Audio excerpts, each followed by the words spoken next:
مشاهدينا الأكارم، أهلا وسهلا بكم مجددا. نلتقيكم في حلقة جديدة وأسبوع جديد من برنامج برستيج.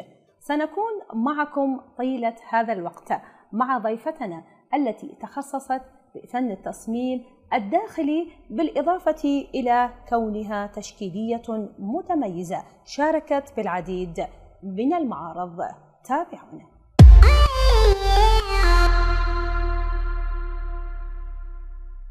رجعنا لكم مشاهدينا الكرام مع ضيف حلقة اليوم الفنانة والتشكيلية آية زين العابدين. أهلا وسهلا بك ونورتينا اليوم في برنامج برستيج. يا أهلا وسهلا بكم وتشرفت بمعرفتي بكم، إن شاء الله أكون ضيفة خفيفة عليكم. إن شاء الله. أهلا وسهلا بك آية. بداية حوارنا اليوم ويا حضرتك تتحدثي لي عن الذكريات أنت من ولادة كركوك. نعم. شنو الأشياء اللي تتذكريها أو تحمليها من ذكريات بهاي المدينة؟ بصراحة أنا ما عندي ذكريات معينة، لأن أنا من عمري 3 سنين تغربنا، طلعنا خارج العراق. نعم. فاللي أتذكرها فقط من كنا نجي ذكريات إنه زيارات فقط كنا نجي زيارات شهر ونص ويا العائلة، وهالقد فقط أتذكر منها. يعني أنت من يعني منذ الصغر إنه أنت خارج العراق؟ نعم. أي نعم. زين. يعني ما تتذكرين أي شيء من المنطقة أو الأهل أو الأصدقاء؟ الأهل نعم، بس أصدقاء منطقة لا، لأن كنا نجي البيت جدي. نعم. فاللي أتذكره فقط بيت جدي وخالاتي. زين.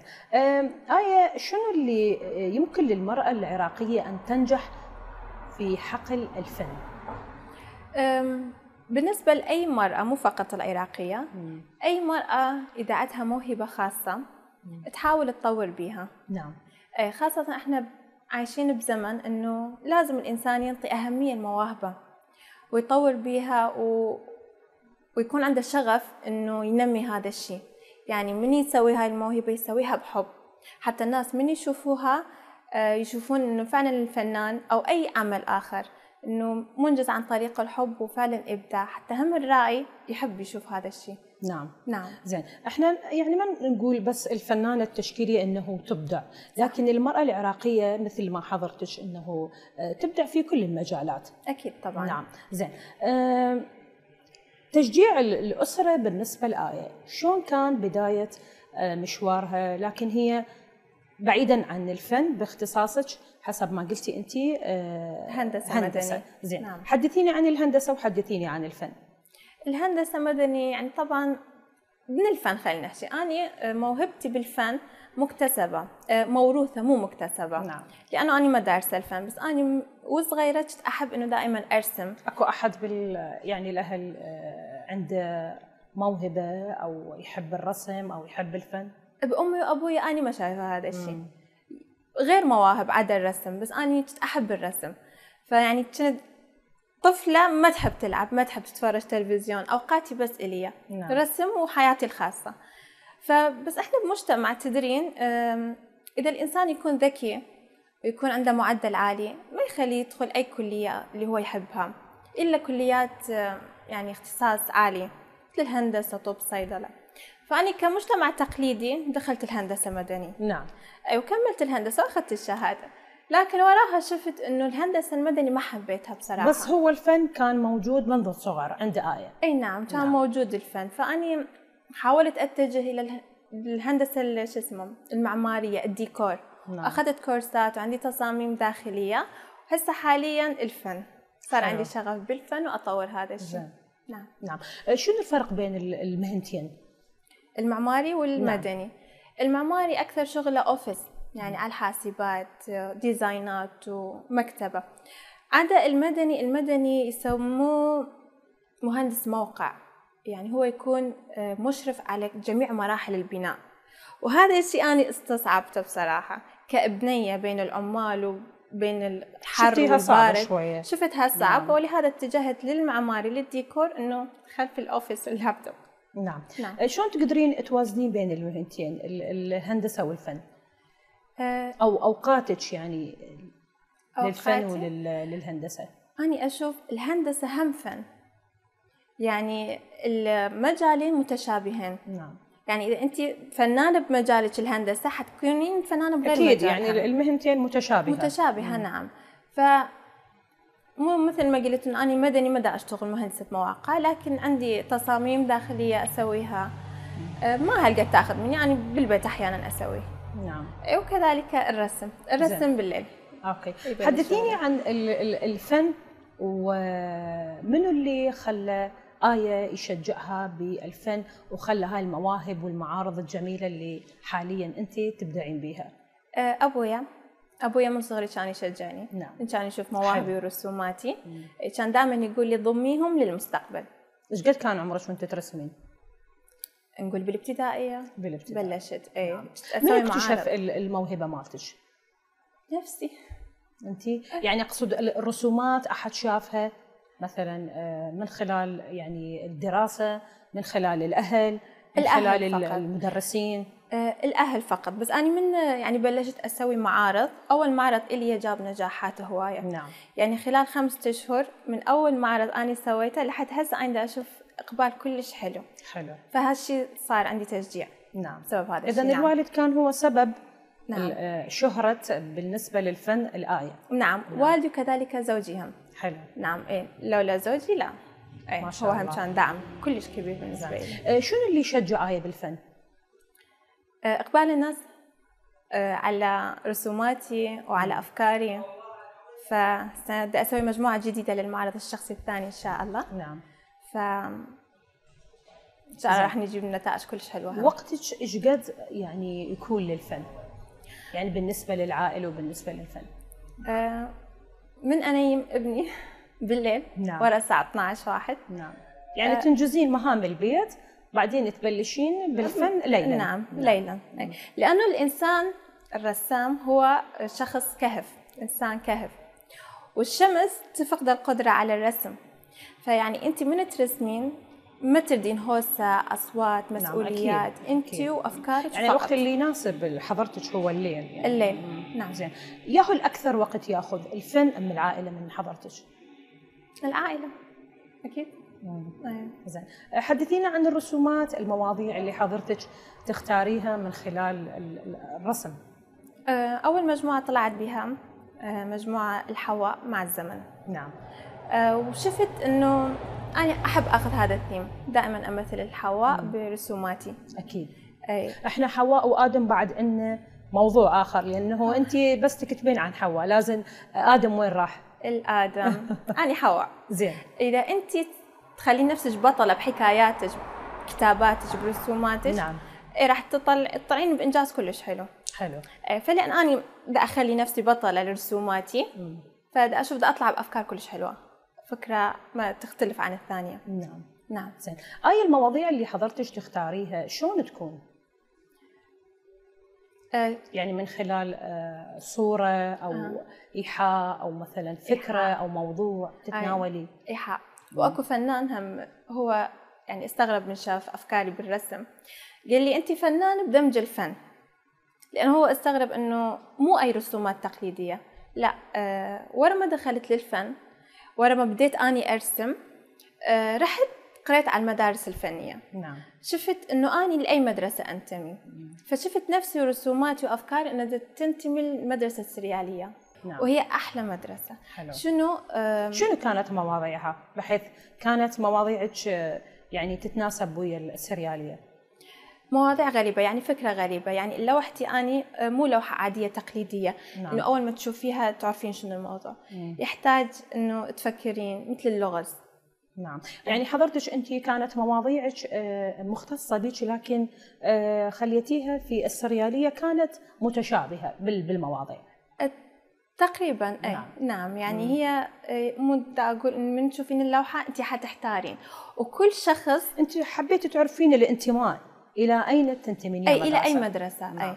لأن أنا ما دارسة الفن، فيعني من أجي أرسم ما إلي قانون معين ما أعرف لأن ما دارسته. نعم. فهو نفسي يعني مثلا خلينا نقول موهبة، يعني أرسم وأخلي الفكرة وهاي. فمن جيت أدرس أشوف أي مدرسة أني أنتمي، شفت نفسي السريالية. حبيت تعرفين. حبيت أعرف. نعم. زين.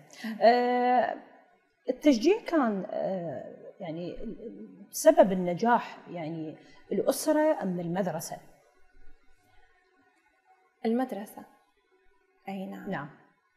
يعني شلون كانت يعني بداياتك شوية المدرسة؟ التشجيع شلون كان من قبل المدرسين أو من قبل الأساتذة اللي موجودين؟ يعني شلون كان التشجيع بالنسبة لآية؟ أنا من سويت رسوماتي يعني حتى أهلي ما شوفتهم بالمعرض، من خليت اللوحات يلا تروا تعالوا شوفوا. لدرجة إنه أهلي انصدموا، قالوا إحنا نعرف ترسمين بس ما عرفنا لهالدرجة. فمثل ما قلت أول معرض هو جاب نجاحات، كل اللي إجا المدعو أنا شفت إنهم شافوا شيء حلو. نعم. فبسببهم صار أكو تطور. زين، أنا أشوف هاي اللوحة اللي حاليا أنت موجودة خلفك. نعم. شنو توحي هذا الموضوع؟ اسم اللوحة ملكة البحر. نعم. نعم. مواضيعك كلها يعني متكونة من هاي المواضيع؟ تقريبا يعني حواء وزمن. زين، حلو. أنت برأيك للرسم أهمية بالمدارس؟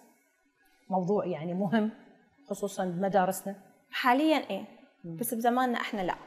زين. يعني بزماننا إحنا ما كان أكو أهمية أبدا، ما أتذكر إنه كان عندي يعني درس فني أو أحد يعلمني شلون أرسم. بس هسه حاليا دا أشوف يعني رغم أنت الفترات اللي كنت بيها كنت تبدعين لكن وما كان أكو اهتمام. أي خاصة صح؟ إحنا بزمان ما كان أكو إنترنت يوتيوب تتعلمين. نعم. ماكو أي شيء. نعم. زين. اليوم مشاركاتك جيدة في المعارض التشكيلية. شنو اللي قدمه المعرض للفنان التشكيلي برأيك؟ المعارض هي فكرة يونانية، إنه يجمعون الفنانين. نعم. اللي عندهم فنان يعني فن مختلف ويخلوها بمعرض فنونهم حتى الناس تجي تشوف. حلو. أي المعرض أنا لولا المعرض ما كان أكو يتسلط الضوء عليها. نعم. المعرض ينطيك إنه أهمية إنه نعم. حتى الناس تيجي تعرف حلو الشخص وأعماله. زين. وفنه. نعم. هل تنتمي المعارض الفن ونحدد الأساليب يعني برأيك؟ المعارض نعم تنمي المعارض. إيه نعم. نعم صح. شلون؟ يعني كل معرض أني أسويه أشوف ناس جدد، ثقافة جديدة. نعم. أي فأني هم أنتمي لهم بس هم ينتمون. حلو. يعني تتبادلون الأفكار، تتبادلون المواضيع. بالضبط. يعني بالضبط. الأسلوب يختلف. أي صح. أشوف الشعراء يجون. نعم. كتاب، فأني أستفاد هم يستفادون. حلو. نعم. زين. أنت درستي الهندسة المدنية، ممكن نعرف الفرق بينها وبين المعمارية؟ أي مثل ما قلت المعماري شغل أوفيس مكتبة. شغل مرتاح. حلو. المهندس مدني مهندس موقع. هو يكون يعني يشرف على جميع مراحل البناء. برأيك لماذا تنسحب المرأة المبدعة من الانتشار الإعلامي لصالح يعني خلينا نقول نماذج أخرى؟ شنو ليش؟ السبب؟ بزماننا إحنا معايير النجاح صار بها خلل بسبب أكو منصات تجيب هواية لايكات. نعم. ودعم وتعليقات. فشافوا إنه النجاح هو إنه إيش قد عندك عدد لايكات، إيش قد عندك عدد كومنتات، بس ما يشوفون المحتوى شنو. نعم. خاصة أنا بمعرضي الشخصي الأول أنا وياي كان هم فنان، من دا نوزع كارتات دعوة رحنا على كم شخصية معروفة، ما نقول مشهورة، معروفة. نعم. فإحنا من دعيناهم شفنا هم ما أجوا، ما أعرف شنو كان السبب، بس يمكن لأنه كانوا يردون إنه إحنا يمكن ويا الظرف نخلي مبلغ، يعني كانوا مقيمين نفسهم قادين إنه لازم إحنا إذا فلوس نجي، إذا فلوس ما نجي. فأني من وراها سويت فلترة للسوشيال ميديا، يعني قمت أنظر للإنسان بنظرة من هو مو ما هو. من أني رحت وزعت ودعيتهم كان ببالي إنه هو ما هو شخص مشهور، يمكن مثقف، يمكن راح يحب اللي أنا سويته. نعم. فمن شفتهم إنه هم لا، إنه الفنان بحياته ما الفنان دفع فلوس حتى يجون يشوفون فنه. فوراها قمت أشوف أبوع على الإنسان بنظرة من هو، فهالنظرة كانت أعمق، بسببها سويت فلترة يعني. نعم. مسحت بسبب هذا الموضوع اللي نعم. غير كل الأفكار. صح. نعم. واختاريتي الأشخاص اللي على قولتك من هم. نعم. ست آية، يؤثر يعني العمل الهندسي والفني خصوصا على مثلا حياتك الأسرية كشغل كوقت؟ نعم. كعمل. نعم. لا أنا دا أشوف أكو اختلاف، يعني ما حد ما يربط الثاني. إذا حياتي الزوجية ويا العمل، لا حياتي عمل شكل وزوجية نعم. شكل. نعم. ماكو واحد يعني ماكو فرق بين الاثنين لو أنت حضرتك يعني موازنة الكفتين. موازنة. أي نعم. أكيد مساعدة الزوج. أكيد طبعاً. نعم أكيد. طبعاً زوجي إلى دور في حياتك يعني والطفل المسيرة اللي حضرتك أنت تقدميها. أكيد. نعم. كيف اليوم تجدين كل هاي الوقت يعني لكل تلك المسؤوليات التي يعني تتحمليها من الفن، من المعمار، من الأهل، من البيت، شلون تجدين هذا الوقت؟ احنا يمكن النساء نعدد بالشغل، يعني نعم. نركز على كل شيء نسوي، فأني أسوي عدة مهامات صح، وهواية قايلي لي تسوين عدة مهامات تركزي على جهة واحدة، بس إذا أنا عندي القابلية وأقدر أتقن كل شيء أسوي ليش لا؟ نعم. أيوة. ولهذا أنا عادي أي مجال أشوفه أحبه أطور نفسي به. نعم. يعني أنت محددة الوقت اللي نعم. تبدعين به، من خلال الأسرة، من خلال الفن، من أكيد. خلال الهندسة اللي حضرتك أنت، يعني الهندسة المعمارية. صحيح. فموازنة خلينا نقول. موازنة. يعني. نعم. أوكي. إحنا نروح فاصل ونرجع لك. تمام. مشاهدينا الكرام، فاصل وراجع لكم.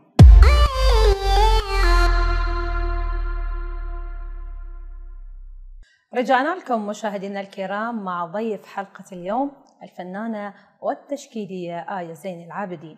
أهلا وسهلا بيك مرة ثانية ونورتينا. نورتوني. أهلا وسهلا بيك. آية، حدثيني عن الأعمال اللي حضرتك أنت مشاركة بها. لديك 35 عمل فني متكون من لوحات هي على الجلد. نعم. منفذة يعني بطريقة الحبر الأبيض والأكريليك وألوان عديدة يعني. نعم. متنوعة. حدثيني عن هاي الأعمال اللي حضرتك أنت اشتغلتيها. أعمالي المجموعة الأولى تقريبا 20 لوحة عن المرأة والزمن. نعم. سويتهم، بس الأعمالي البقية إن شاء الله من يصير معرض شخصي ثاني راح أعرضهم. يعني نعم. مسوية المرأة مع لعبة الشطرنج. حلو. اسمها لعبة الحياة. أي فعلى الجلد أرسم أنا حاليا. الجلد بالحبر الأسود وألوان أكريليك أضيف. الحبر الأسود أنا أحب على الجلد لأنه تقدرين تسوين تفاصيل عديدة بها، تفاصيل حلوة. وإن شاء الله راح أبلش أسوي رسومات على الكانفاس هم. نعم. بالألوان الزيتية، بس على الكانفاس ما راح يكون أكو تفاصيل مثل اللي على الجلد بالحبر الأسود. نعم. فأنا أحب التفاصيل على كم عمل يعني لديك على الجلد؟ 35 لوحة عندي. مجموعتي الأولى 20 لوحة كانت المرأة شكلتها ويا الزمن. المجموعة الثانية إن شاء الله بمعرض الشخص الثاني. يعني هاي الأعمال 35 كلها تتحدث عن مواضيع المرأة؟ أي دائما. نعم. المرأة. حلو. أي المرأة ويا الحياة. أي فاختارت الجلد لأنه الرسم على الجلد أسهل من ناحية الحبر الأسود، استخدام حبر الأسود، لأنه أنا أحب التفاصيل بلوحاتي. نعم. وأحب ألوان الأكريليك لأنه ألوان الأكريليك تنشف بسرعة. الزيتية يعني يحتاج لها تأثير، يعني بساعة تخلص. أي يعني تخلص، لأنه الزيتية لازم أنت تخلين لون 2-3 تنشف، يلا تجين ترجعين عليها. نعم. أنا أحب يعني من أقعد على لوحاتي 6 ساعات 8 ساعات، يعني شبه إنه أكون مخلصة، يعني على الأقل أعرف إنه إيش راح تطلع بالنهاية. يعني 8 ساعات متتالية فقط إنه يعني تكملين اللوحات؟ ما أكملها، بس يعني أبلش بيها طبعا، أتابعها، لأنه لازم إنه ما تقدرين تخلصين بسرعة، خاصة أنا إذا أحب هذا الشيء أسوي، فأحب أعرف وين راح أوصل، النتيجة شنو تطلع، فأخليها للوحة. يعني مثلا أسوي السكيتشنج خلينا نقول بالحبر الأسود، وراها من أشوف إنها خلصت أجيب بالألوان، إذا ما عجبتني الألوان أغير بيها، أضيف بيها. ثاني يوم من تنشف أجي يعني أشوف اللوحة وأخلي عدة أفكار يعني تجيني. نعم. يعني ما تكمل رأسا الفكرة كلها. نعم. حاليا أنت لحد هاي اللحظة كم عمل يعني أنجزتي من الأعمال اللي حضرتك أنت رسمتيها؟ حاليا لحد هسه أكثر من 35. وبعد راح أنجز لحد ما أسوي معرض الشخصي الثاني. نعم. أكمل مجموعتي الثانية هم على الجلد. وإن شاء الله راح تصير مجموعة اللوحة على الكانفاس بالألوان الزيتية. نعم. ست آية، دائما أعمالك تتحدث عن المرأة، لماذا؟ بما أنه أنا حواء، أول شيء من حبيت أسوي أفكار على لوحاتي. نعم. خليت نفسي بطلة حكاياتي. حلو. بالرسم. فمن خليت نفسي بطلة شفت أطلع بأفكار هواية حلوة. نعم. من صغري لحد هسه، يعني إحنا مارين بهواية تجارب، يعني الظروف اللي عشناها أنت من خلالها تختارين المواضيع. طبعا. أي نعم. ومن سويت المواضيع هي بالبداية كانت عني، بس وراها شفت إنه لا، إنه أكو مجتمع يعني عن المرأة، خلينا نحكي بصفة عامة. أكو مجتمع يقيد المرأة، ما ينطيها حريتها، يعنفها يعني مثلا نفسيا. فشفت إنه هالمواضيع أحتاج أرسم عنها أو حلو. أتطرق يعني إلها. فبديت أطلع بهيج مواضيع، إنه المرأة لازم ما تتقيد، إنه المرأة لازم يعني ينطوها حريتها. أي نعم، تاخذ حريتها، وإنه هي مبدعة وهي سبب استمرارية الحياة. حلو. فبديت أطلع بعدة أفكار. زين. ست آية، المواضيع اللي عن المرأة دائما هي متكررة، نفس المعاناة، أكو موضوع دائما يشغل بالك وتبدعين به بما يخص المرأة؟ عدة مواضيع. يعني الموضوع اللي دائما يعني شدك بصورة يعني للرسم. كل إنسان داخله سر مشاعريا. حدثينا عن هذا السر. هو سر. نعم. شلون أتحدث عنه؟ نعم. أي، فهو مشاعر، خلينا نقول. من أرسم اللوحة أخلي مشاعري بيها. حلو. مشاعر أعيشها، عشتها، أو التجارب اللي حواليا، حاسيسك كلها توحي من خلال الرسم. أي من خلال الرسم. أي مثل ما قلت أني الرسومات وأفكاري، أي شخص يشوفها هو يفسر اللوحات بمنظوره الشخصي، هو بمنظوره الفكري. بس بالنهاية المعنى في قلب الشاعر، مو؟ فما تشوفين اللوحة أنت تحسين نفسك بهاي اللوحة. أنت موضوعك هو واحد ثابت، لكن الآراء مختلفة. نعم بالضبط. يعني اللي يشوف المواضيع أنه يبني فكرة على هاي اللوحة. كل واحد وداخله شنو ويفسر اللوحة على هذا الأساس. نعم. بالنهاية أجي أنا يعني أشرح لهم الفكرة عن هاي اللوحة. زين، كانت الآراء مختلفة من خلال المعجبين باللوحات؟ يعني أيوة. نفس الآراء، نفس الفكرة اللي حضرتك أنت رسمتيها، لو دائما مختلفة يعني مثلا؟ لا، كانت أكو أفكار متشابهة، بس مو بالعمق اللي أنا كنت أقول لهم إياه. يعني هم كانوا يفسروها هالشكل، بس أنا من كنت أفسرها كانوا يقولون لا، أعمق، يفتهموها بعدين، يعني بعد نعم. أكثر يفتهموها. نعم، لأنه أنا أحب إنه كثرة التوضيح بالفن تفسد متعة الفن. كثرة التوضيح تفسد متعة الفن. فأنا أخلي لوحاتي إنه مثل اللغز، أرسمها، أسويها، وكل واحد يشوفها طريقة أخرى. حسب منظور الفكري. نعم. المعارض الشخصية حضرتك، احنا تحدثنا عن حواء، تسميها حواء 1، حواء 2، وحلم حواء. زين، احنا هنا تحدثنا عن حواء، لكن أين آدم من تلك المواضيع؟ الآدم ما أحس أنه هو عليه مواضيع هواية، ما أعرف، يمكن من ناحية يعني خلينا نقول ما عنده المشاكل اللي تمر بها المرأة. بالضبط، صح. لكن هو خلينا نقول الركيزة الأساسية لبناء الأسرة أو لبناء صحيح. المرأة. صحيح. بس أنا دا أشوف الرجل يعني هو متحكم بالحياة. يعني هو ما متقيد إلا حريته، اللي يقدر عليه يسوي مشاعر، إنجاز، يعني أي شيء يسوي. الرجال ما يتقيد، بس المرأة عليها تقييدات هواية، تقييدات، ضغوطات نفسية، جسدية. يعني أكو أفكار هواية. إنما الرجال أنا ما أشوف أنه هالقد متقيد، يعني حتى أسوي عنه اللوحة.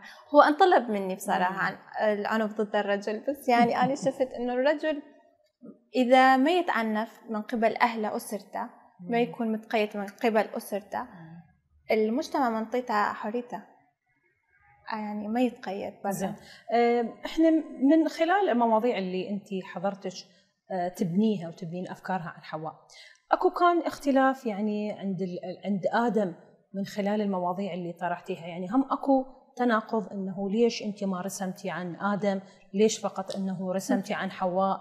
يعني اكيد الرجل هم يعاني، لكن مو مثل المراه تعاني. مو مثل المراه. نعم. صح.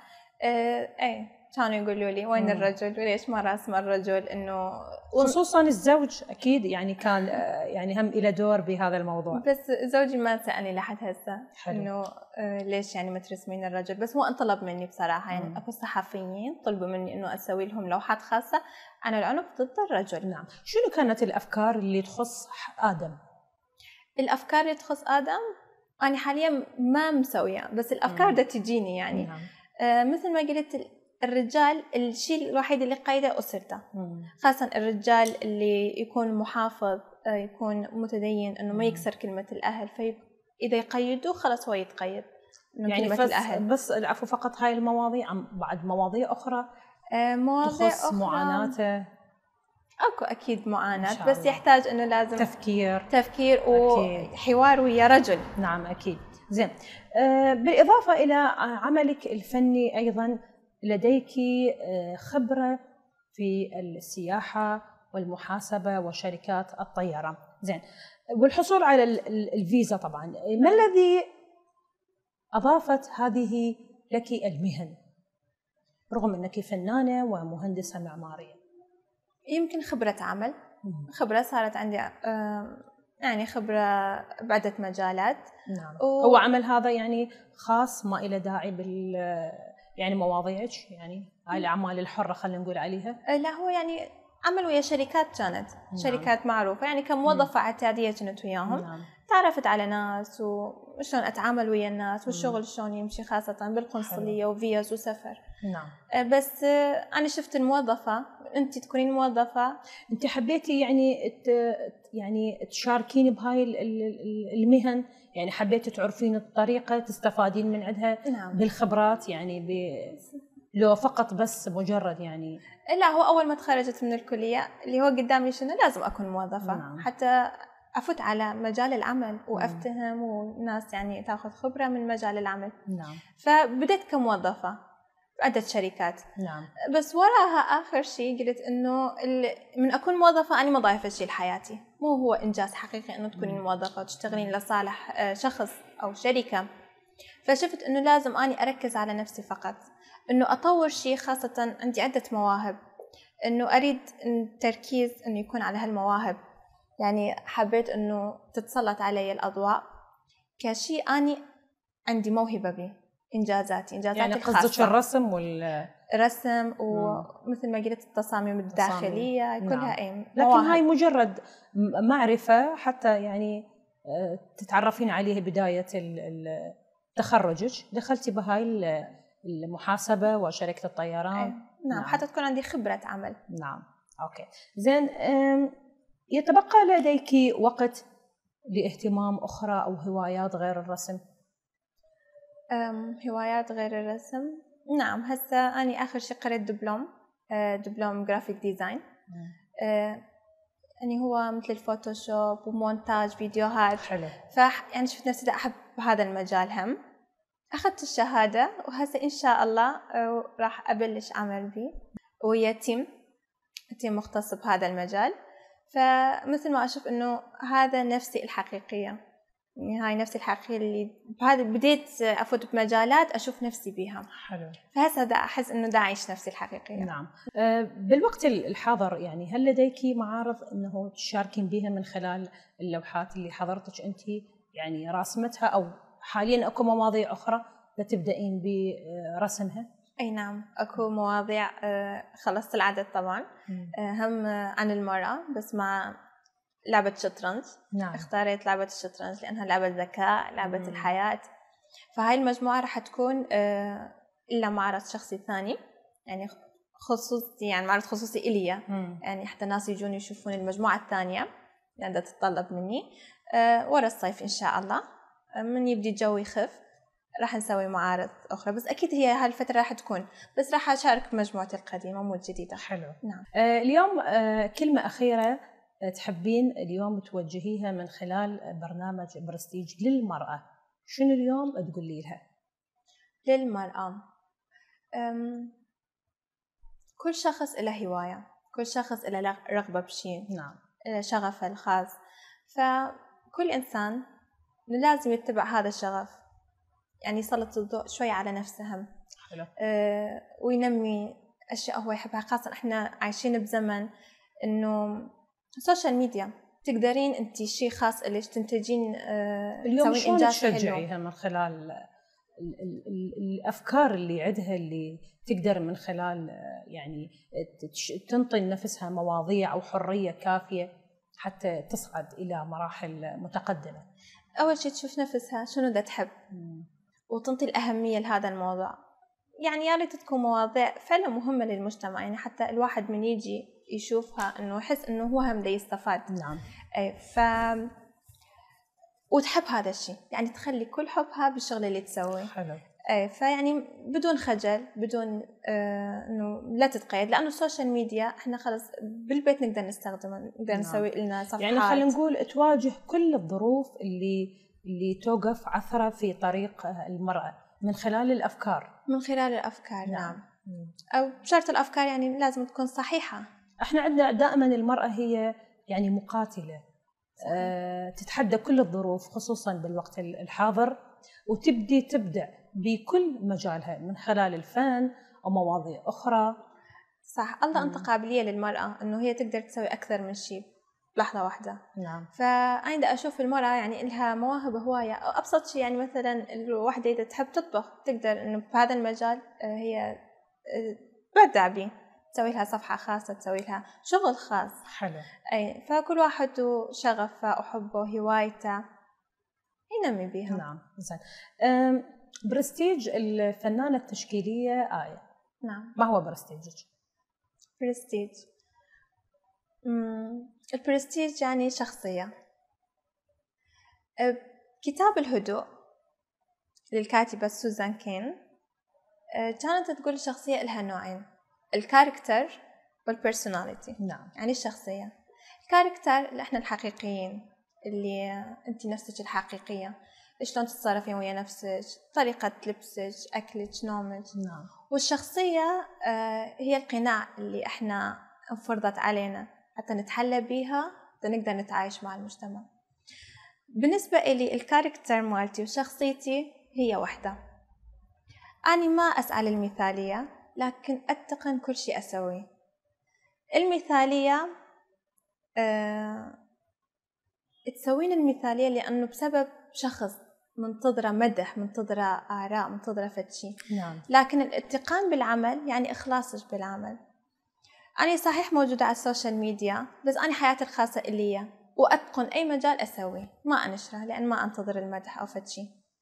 فبس كلا الحالتين أنا شخصية هادئة، رغم هدوئي أكو عصبية هم. أحب أطور نفسي ويا السوق، أخذ شهادات متعددة. حلو.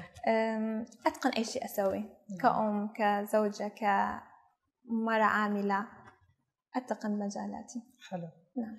ما شاء الله يعني عليك. احنا أول ما جينا يعني لقينا الهدوء في يعني الوجه يعني الحلو اللي دائما احنا نشوفه، طبعا شفناه من خلال يعني تواجدنا اليوم ويا حضرتك. احنا نتمنى لك الموفقيه والابداع في مجالك الفني والعملي، ونتمنى لك كل الموفقيه، واهلا وسهلا بك مره اخرى في برنامج اهلا وسهلا بكم، وتشرفت معرفتي بكم، وكلش سعيده لاني تواجدت وياكم اليوم. شكرا حياتي. اهلا وسهلا بكم مشاهدينا الكرام. شكرا لكم، وشكرا كل من شاهدنا عبر قناة العراقية السريانية. نلتقيكم في حلقات أخرى. تقبلوا تحياتي وتحيات كادر العمل. إلى اللقاء.